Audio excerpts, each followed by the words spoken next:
Yertle the Turtle and Other Stories by Dr. Seuss. Yertle the Turtle and Other Stories. On the faraway island of Solomon's Sund, Yertle the Turtle was king of the pond. A nice little pond. It was clean. It was neat. The water was warm. There was plenty to eat. The turtles had everything turtles might need, and they were all happy, quite happy indeed. They were, until Yertle, the king of them all, decided the kingdom he ruled was too small. "I'm ruler," said Yertle, "of all that I see, but I don't see enough. That's the trouble with me. With this stone for a throne, I look down on my pond, but I cannot look down on the places beyond. This throne that I sit on is too low down. It ought to be higher," he said with a frown. "If I could sit high, how much greater I'd be. What a king I'd be, ruler of all I could see." Yes. So Yertle, the Turtle King, lifted his hand, and Yertle the Turtle King gave a command. He ordered 9 turtles to swim in his stone, and using these turtles he built a new throne. He made each turtle stand on another one's back, and he piled them all up in a 9-turtle stack. And then Yertle climbed up. He sat down on the pile. What a wonderful view he could see most a mile. "All mine!" Yertle cried. "Oh, the things I now rule. I'm king of a cow, and I'm king of a mule. I'm king of a house, and what's more beyond that, I'm king of a blueberry bush and a cat. I'm Yertle the Turtle, oh marvelous me, for I am the ruler of all I see." And all through that morning he sat there up high, saying over and over, "Ah, great king am I," until long about noon, and he heard a faint sigh. "What's that?"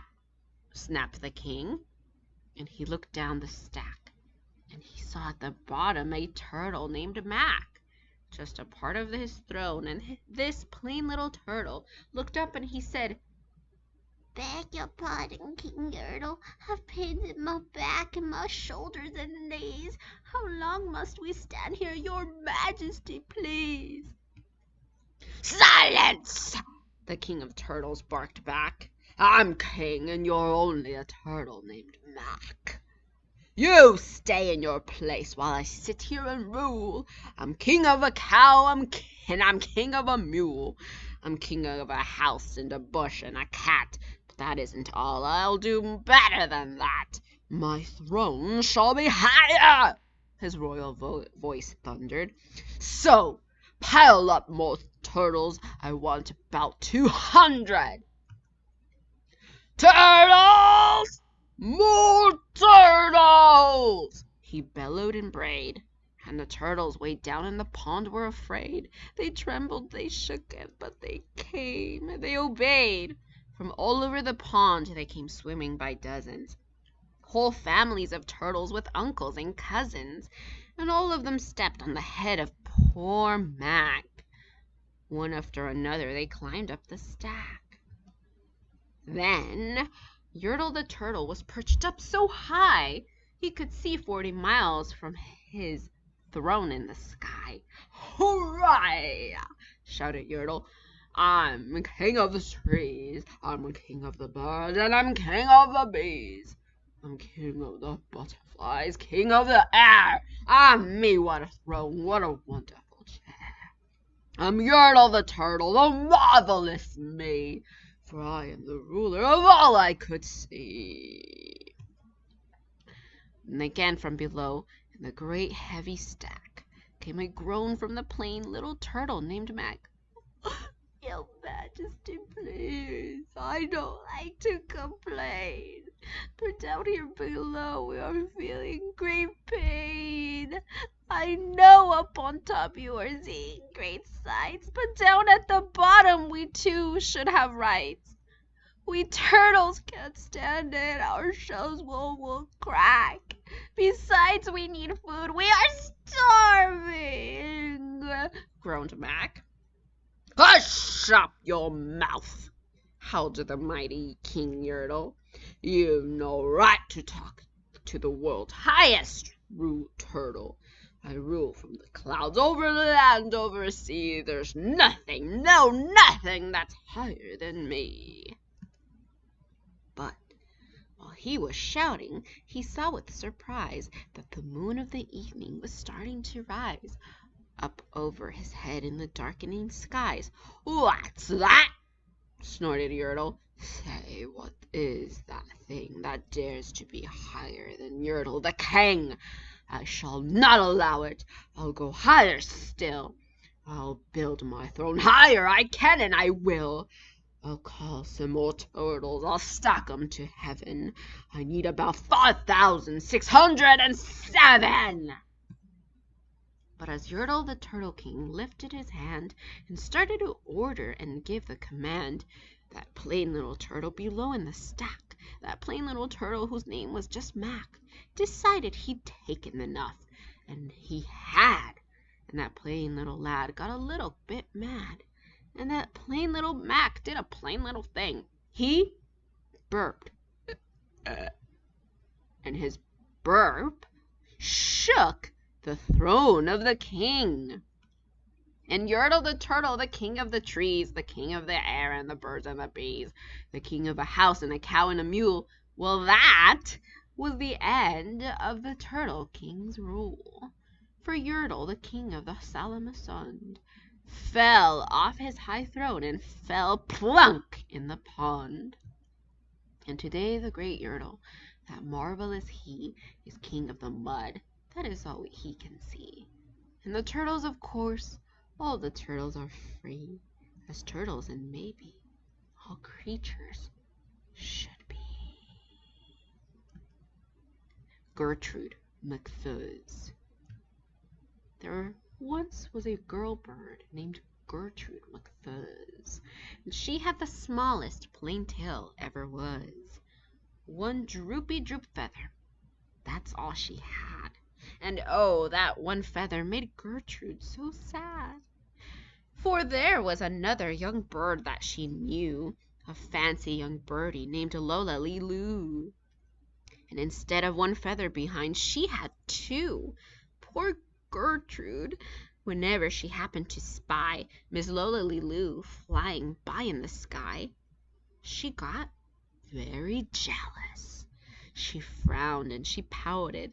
Then one day she got awfully mad and she shouted, "Oh, this just isn't fair. I have one. She has two. Ah! I must have a tail just like Lola-lee-loo." So she flew to her uncle, a doctor named Dake, whose office was high in a tree by the lake. And she cried, "Oh, Uncle Doctor, oh, please do you know, some kind of pill that will make my tail grow?" "Tut, tut," said the doctor. "Such talk! How absurd! Your tail is just right for your kind of a bird." Then Gertrude had tantrums. Ah! She raised such a din that finally her uncle, the doctor, gave in. And he told her just where she could find such a pill, on a pillberry vine on the top of a hill. "Oh, thank you," chirped Gertrude mcfuzz, and she flew right straight to the hill where the pillberry grew. Yes, there was the vine, and as soon as she saw it, she plucked off a berry. She started to gnaw it. It tasted just awful, almost made her sick, and she wanted that tail, so she swallowed it quick. Then she felt something happen. She felt a small twitch, as if she'd been tapped down behind by a switch. And Gertrude looked around. She cheered. "Ow!" It was true. 2 feathers, exactly like Lola-lee-loo. Then she got an idea. "Oh, now I know what I'll do. I'll grow a tail better than Lola-lee-loo. These pills that grow feathers are working just fine." So she nibbled another one off of the vine. She felt a new twitch, and then Gertrude yelled, "Wait! Miss Lola has only just 2. I have 3. When Lola Lulu sees this beautiful stuff, she'll fall right down flat on her face, sure enough. I'll show her who's pretty. I certainly will. Why, I'll make my tail even prettier still. She snatched at those berries that grew on that vine. She gobbled down 4, 5, 6, 7, 8, 9, and she didn't stop eating young Gertrude mcfuzz till she'd eaten 3 dozen. That's all that there was. Then the feathers popped out with a zang, with a zing. They blossomed like flowers that bloom in the spring. All fit for a queen, what a sight to behold! They sparkled like diamonds and gumdrops and gold, like silk, like spaghetti, like satin, like lace. They burst out the rockets all over the place. They waved in the air and they swished in the breeze, and some were as long as the branches of trees. And still they kept growing. They popped and they popped until long about sundown, when finally they stopped. And now, giggled Gertrude, the next thing to do is to fly straight home and show Lola Lulu. And when Lola sees these, why, her face will get red, and she'll let out a scream and she'll fall right down dead.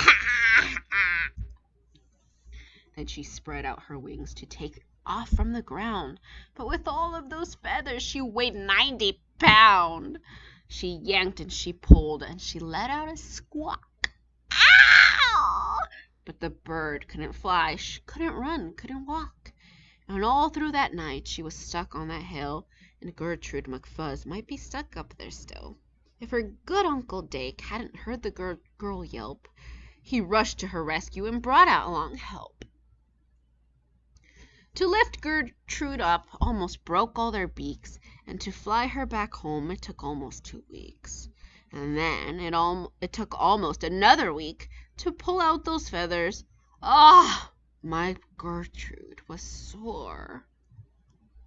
And finally, when all of that pulling was done, Gertrude, behind her, again had just one. That one little feather she had as a starter. But now that's enough, because now she is smarter. The big brag. The rabbit felt mighty important that day. On top of the hill in the sun where he lay, he felt so important up there on the hill that he started bragging, as animals will. And he boasted out loud as he threw out his chest. "Ho, ho, ho! Of all the beasts in the world, I'm the best. On land and on sea, even up in the sky, no animal lives who is better than I." "Why is that? What's that?" growled a voice that was terribly gruff. "Now, why do you say such ridiculous stuff?" The rabbit looked down and he saw a big bear. "I'm the best of the beasts," said the bear, "and so there." "You're not," snapped the rabbit. "I'm better than you." "Pooh!" the bear snorted. "Again I say pooh! You talk mighty big, Mr. Rabbit, that's true. But how can you prove it? Just what can you do?" Thought the rabbit. "Now what can I do?" He thought and he thought. Then he finally said, "Mr. Bear, do you see these 2 ears on my head? My ears are so keen and so sharp and so fine. No ears in the world can hear farther than mine." "Ha!" the bear grunted. He looked at each ear. "You say they are good," said the bear with a sneer. "But how do I know just how far they can hear?" "I'll prove," said the rabbit. "My ears are the best. You sit there and watch me. I'll prove it by test." Then he stiffened his ears, and they both stood up high, and pointed straight up at the blue of the sky. He stretched his ears open as wide as he could. "Shh, I'm listening," he said as he stood. He listened so hard that he started to sweat, and the fur on his ears and his forehead got wet. For 7 long minutes he stood. Then he stirred, and he said to the bear, "Do you know what I heard? Do you see that far mountain? It's 90 miles off. There's a fly on that mountain. I just heard him cough.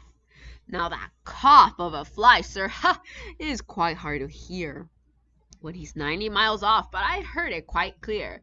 So you see," bragged the rabbit, "it's perfectly true that my ears are the best, so I'm better than you." The bear for a moment just sulked as he sat, for he knew that his ears couldn't hear things like that. This rabbit, he thought, made a fool out of me. Now I've got to prove that I'm better than he. So he said to the rabbit, "You hear pretty well. You can hear 90 miles, but how far can you smell?" "I'm the greatest of smellers," he bragged. "See my nose? This nose on my face is the finest that grows. My nose can smell anything, both far and near. With my nose I can smell twice as far as you hear." "Ha! You can't!" snapped the rabbit. "I can!" growled the bear, and he stuck his big nose way up high in the air. He wiggled that nose, and he sniffed, and he snuffed. He waggled that nose, and he whiffed, and he wuffed. For more than 10 minutes he sniffed and he smelled.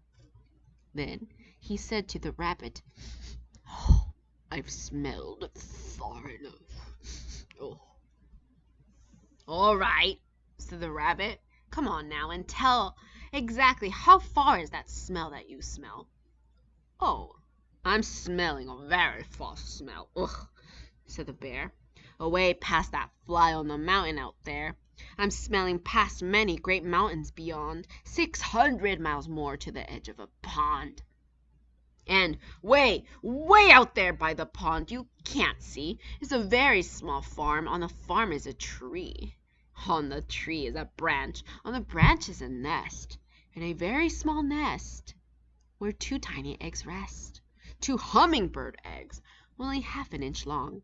But my nose," said the bear, "is so wonderfully strong. My nose is so good that I smelled without fail. That the egg on the left is a little bit stale, and that is a thing that no rabbit can do. So you see," the bear boasted, "I'm better than you. My smeller's so keen that it just can't be beat." "What's that?" called a voice from way down by his feet. The bear and the rabbit looked down on at the sound, and they saw an old worm crawling out of the ground. "Now, boys," said the worm, "you've been bragging a lot. You both think you're great, but I think you're not. You're not half as good as a fellow like me. You can hear, and you can smell, but how far can you see? Now, I'm here to prove to you big boasting guys that your nose and your ears aren't as good as my eyes."